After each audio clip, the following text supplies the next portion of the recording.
وسلم مدنی بازار کے تمام اراکین بالخصوص حاجی محمد رفیق مغل صاحب اور نیک محمد من صاحب، ان کے بیٹے حارث صاحب اور حافظ صاحب، جتنے آپ احباب تشریف فرما ہیں، اللہ تعالیٰ سب کی کاوش کو اپنی بارگاہ میں قبول فرمائے۔ ٹائم جو لکھا گیا ہے وہ مغرب سے عشاء کا لکھا گیا ہے، تو عشاء تو آپ دیکھیں کہ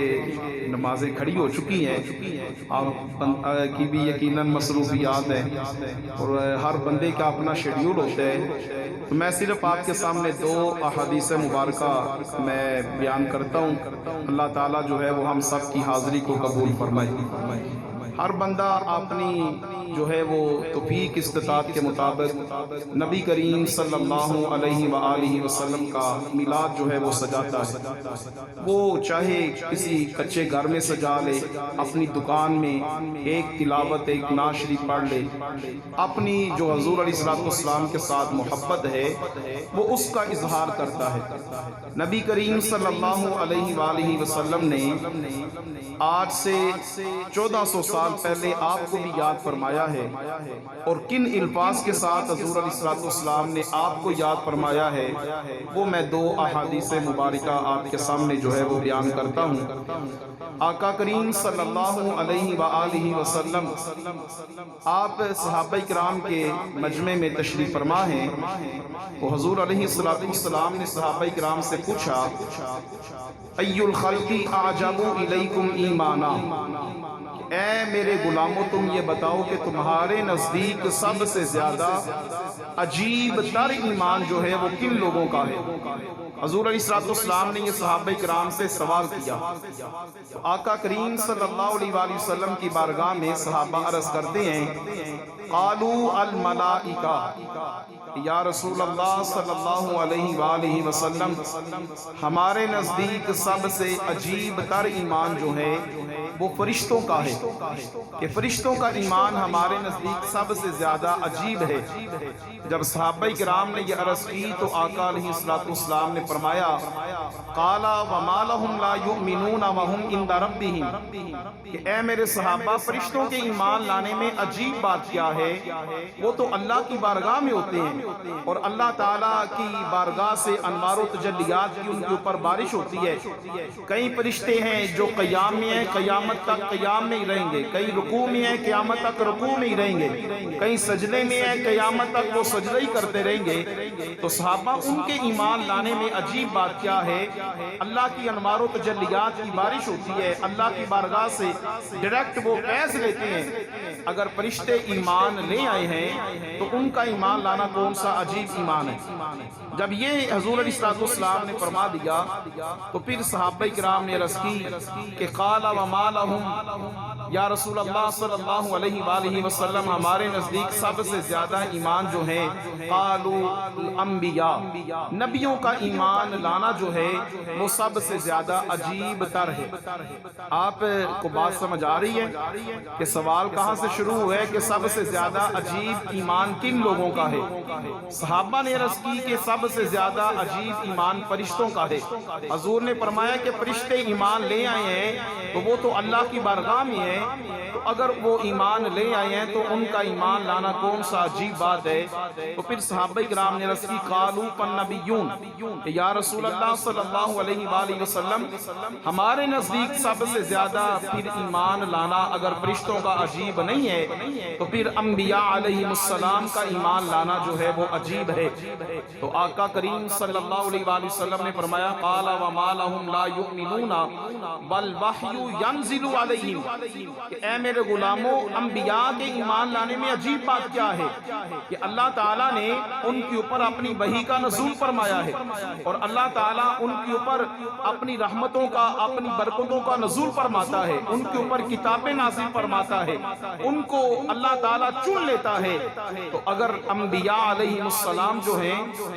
وہ ایمان لے آئے ہیں تو اس میں عجیب بات کیا ہے؟ جب یہ بات ہو گئی فرشتوں کا ایمان لانا بھی بھی عجیب بات نہیں اور نبیوں کا ایمان لانا بھی عجیب بات نہیں، تو پھر صحابہ کرام نے عرض کی کہ یا رسول اللہ صلی اللہ علیہ وآلہ وسلم قالوا فنحن، اگر انبیاء کا بھی ایمان لانا عجیب بات نہیں اور فرشتوں کا بھی ایمان لانا عجیب بات نہیں، تو پھر یا رسول اللہ صلی اللہ علیہ وآلہ وسلم ہمارا ایمان لانا جو ہے وہ عجیب بات ہے۔ جب یہ صحابہ کرام نے عرض کی تو آقا کریم صلی اللہ علیہ وآلہ وسلم نے فرمایا قال وما لکم لا تؤمنون، کہ اے صحابہ تمہارے ایمان لانے میں عجیب بات کیا ہے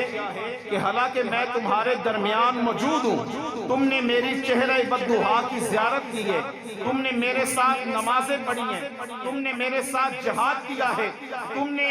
اپنی آنکھوں کے سامنے دیکھا ہے کہ پتھر بھی درود و سلام پڑھ رہے ہیں، درخت بھی میری رسالت کی گواہی دے رہے ہیں، تم نے دیکھا ہے کہ میرے ہاتھ میں کنکریاں جو ہے لا الہ الا اللہ محمد رسول اللہ کی گواہی دے رہے ہیں، تم نے دیکھا ہے کہ میں نے اشارہ کیا اور چاند کے 2 ٹکڑے کر دیے ہیں، تم نے میرا معجزہ دیکھا ہے کہ میں نے ایک اشارہ کیا تو سورج واپس آ گیا۔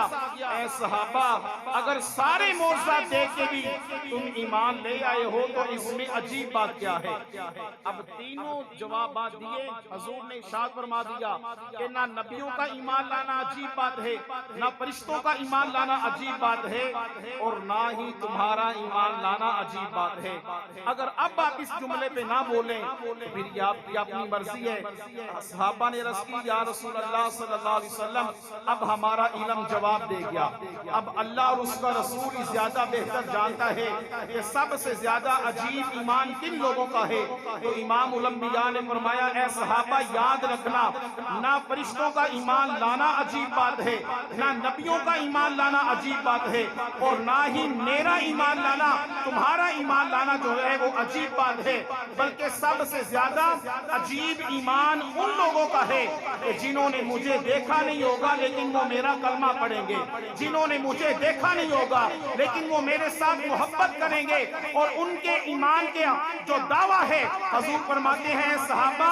ان میں سے ایک ایک بندہ کہے گا ان من اشد امتی لی حبا ناس یکونون بعدی یود احدهم لو رآنی باہلہ ومالی، اے صحابہ جو تمہارے بعد آئیں گے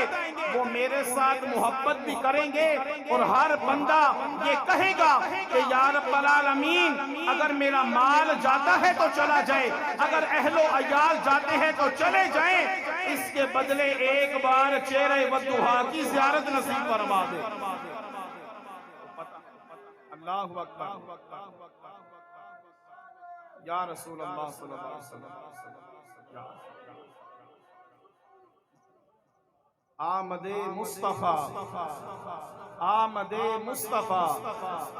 پتہ یہ چلا کہ سب سے زیادہ عجیب ایمان کن کا ہے؟ ہمارا ایمان ہے۔ اب سنیے ذرا دوسری حدیث پاک ہے، امام الانبیاء صلی اللہ علیہ وسلم نے فرمایا قال طوبی لمن رآنی، اے صحابہ تمہیں مبارک ہو، وآمن بی، تم نے مجھے دیکھا اور میرے اوپر ایمان لے آئے، ایک بار مبارک دی، لیکن امام الانبیاء نے فرمایا وطوبی 7 مرات لمن لم یرانی وآمن بی، اے صحابہ تم نے مجھے دیکھا، تمہیں ایک بار مبارک ہو، اور 7 بار مبارک ان لوگوں کو کہ جنہوں نے مجھے تکا نہیں ہوگا، جنہوں نے مجھے دیکھا نہیں ہوگا، لیکن ان میں سے ایک ایک بندہ میرے ساتھ جو ہے وہ محبت کرنے والا ہوگا۔ حضور علیہ السلام نے یہ مبارک دی ہے، وہ احباب ذی وقار، یہ ہمارا ایمان ہے، ہمارا یقین ہے۔ جب امام الانبیاء صلی اللہ علیہ وسلم نے ہمیں اس طرح یاد فرمایا ہے،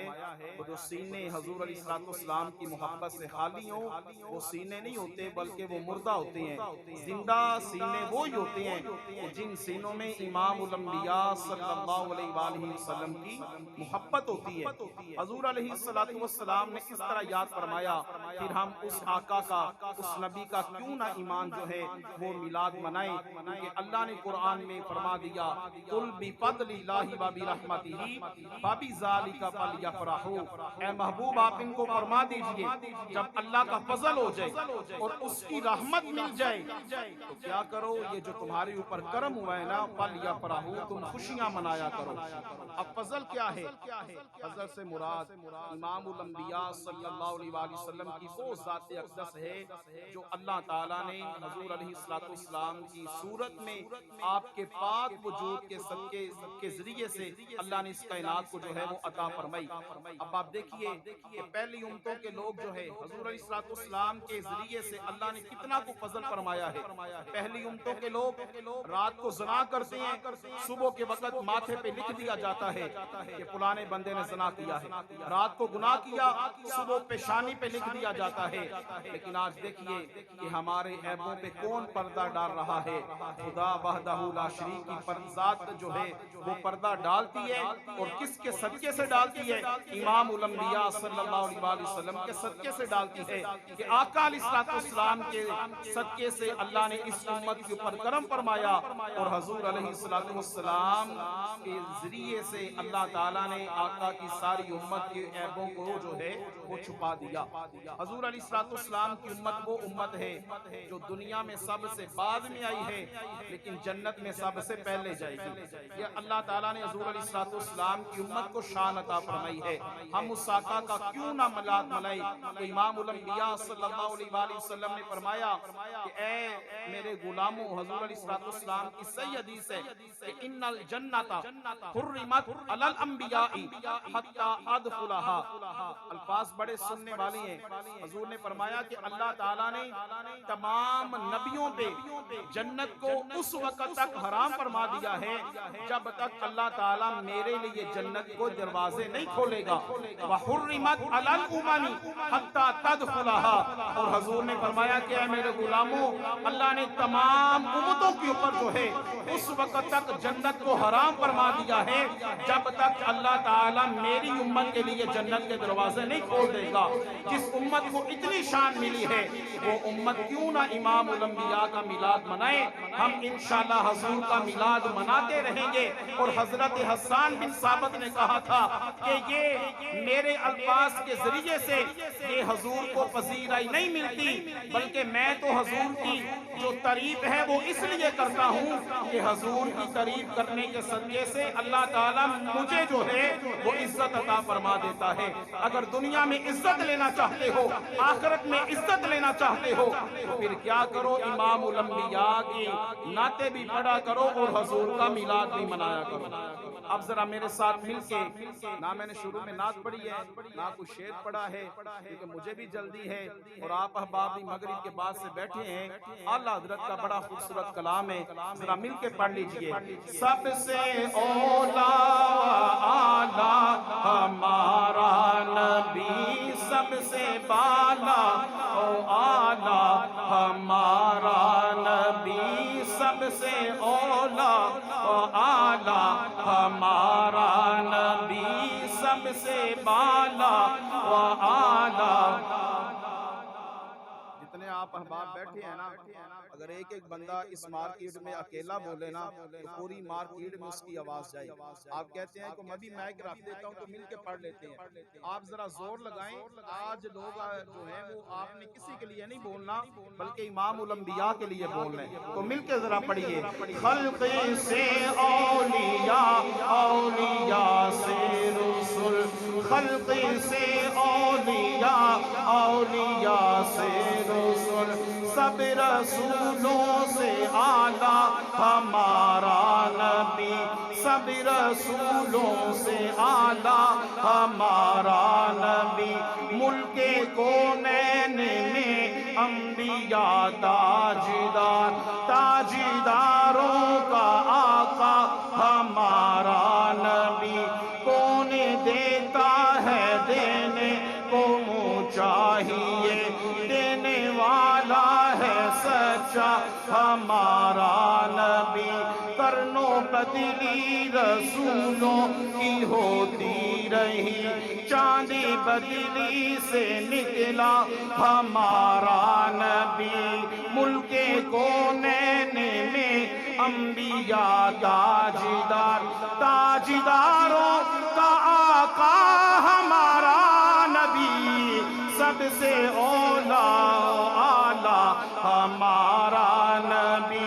غمزدوں کو رضا معیدہ دیجئے کہ ہے بے کسوں کا سہارا ہمارا نبی نعرہ تکبیر نعرہ رسالت نعرہ تحقیق نعرہ حیدری سرکار کی آمد دلدار کی آمد مکی کی آمد مدنی کی آمد آمد مصطفیٰ آمد مصطفیٰ